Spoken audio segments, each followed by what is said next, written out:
All right.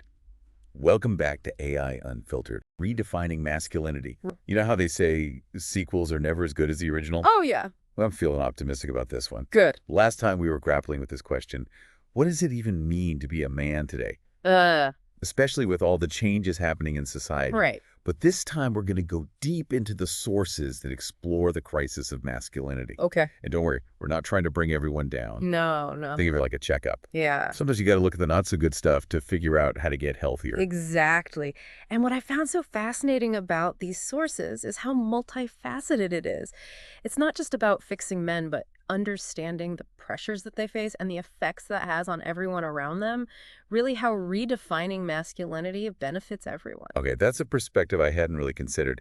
So these sources use this phrase, multifaceted crisis. Yeah. That sounds pretty intense. What exactly makes this a crisis? Well, it is intense because it's really hitting on multiple levels. One of the most alarming things is the mental health crisis among men. Okay. And this is coming straight from recent studies. Did you know that men are actually 4 times more likely to die by suicide than women? Wow, I knew it was a big issue, but I didn't realize it was that stark. Yeah, it's a huge problem. And it's actually compounded by another trend that the sources highlight, and that is loneliness. Loneliness. Yeah. And it's not just about being alone, but it's about the lack of deep, meaningful connection. Okay. So declining social circles, the difficulty of expressing emotion, it creates this perfect storm for isolation. Yeah, that makes sense. And I imagine economic pressures play a role in this as well. Absolutely.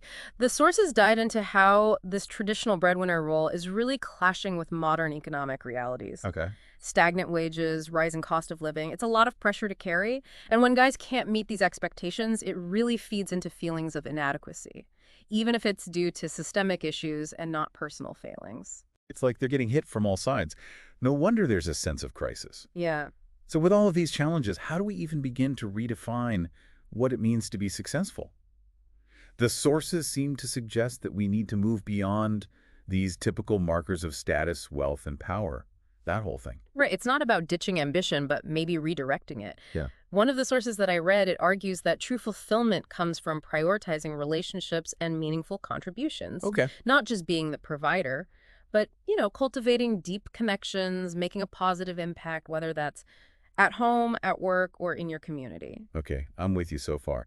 But wouldn't some guys see that as soft? Like, how do you reconcile this idea of deeper connection with that classic image of like a strong and capable man? Well, that's where things get interesting because the sources argue that strength and vulnerability, they aren't mutually exclusive. Right. In fact, being able to be emotionally open to express yourself authentically, that takes real courage.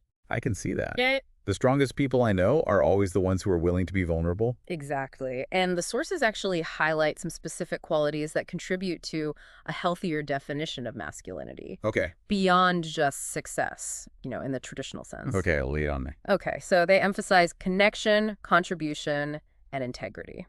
Okay. We'll start with connection. This goes beyond having, lots of friends or acquaintances. It's about building strong, authentic relationships Okay. that are based on genuine engagement, active listening, emotional vulnerability, and empathy. It's like actually being there for people. Exactly. And then there's contribution. This is about making a positive impact on the world, whether that's through your work, your relationships, your community involvement, being a force for good. I like that. Taking that drive, that ambition, channeling it towards something bigger than yourself. Exactly. And then finally, integrity. This is about living with honesty, courage, and a strong moral compass. Being someone others can rely on, someone who stands by their values even when it's difficult. These are all great qualities, but I'm noticing they're not exactly gender specific. Wouldn't these be valuable qualities for anyone? You're absolutely right. And that's what is so fascinating about this conversation. Redefining masculinity. It's not just about men. Okay. It's about creating a better society for everyone. And that's where the impact on women comes in. Okay, so the sources address that too. Yeah. I know we've been focusing on men so far, but I was wondering when we'd get to the other side of the equation. It's important to consider both sides because when men are struggling, women often bear the brunt of it. In what way? Well, the sources point to a few key issues. One is the shrinking pool of emotionally available partners. Okay. When men are taught to suppress their emotions, it creates a dynamic where women are often left feeling unsupported emotionally in relationships. So it's like even if they're physically present, they're not truly there emotionally. Exactly. And that creates an imbalance where often women end up carrying the emotional burden. And that's where this toxic femininity concept comes in, right? Right. I've got to admit, I was a bit surprised to see that mentioned in the sources. Yeah.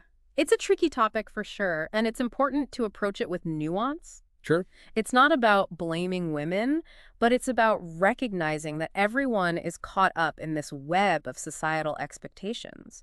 And what the sources suggest is that expecting women to constantly fix or complete men perpetuates really unhealthy dynamics for both genders. Yeah, I'm starting to see how this all connects. It's like we're all playing these roles in the system, and until we start questioning these roles and expectations, Yeah, we're just going to keep bumping up against the same problems. precisely. And that's where the real work begins. Okay, and that is where we will have to pause for now. But don't worry, we'll be back.